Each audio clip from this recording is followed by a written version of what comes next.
Hello YouTubers, hello fellow truck drivers. Today we're going to talk to you about how truck drivers got around without a GPS. And I know you're going to say Atlas, the maps.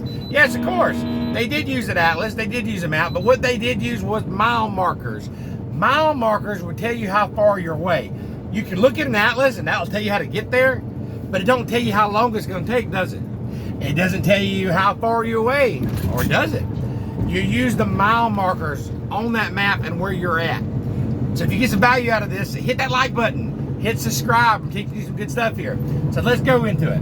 Mile markers. If you're going south, you should know that the mile markers are counting down. If you're going west, they're counting down. If you're going north, they're counting up. If you're going east, they're counting up. Let me give you an example.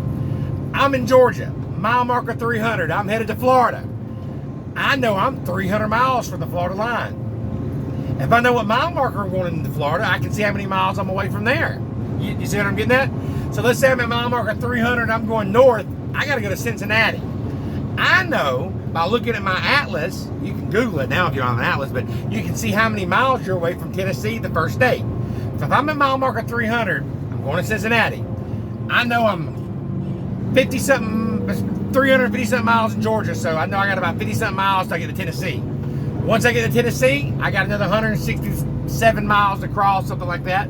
Once I get to Kentucky, I got another 180 miles, and then I'm in Cincinnati. So then I can add up those miles, and I can say, okay, I got 50 miles of Tennessee, that's about an hour. I've got 160-something miles, that's about 3 hours. Another 180 miles, 3 hours.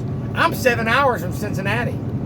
You see what I'm saying? So I can add it up by the miles without having to look at my GPS, or if the GPS went down, or I didn't have no signal.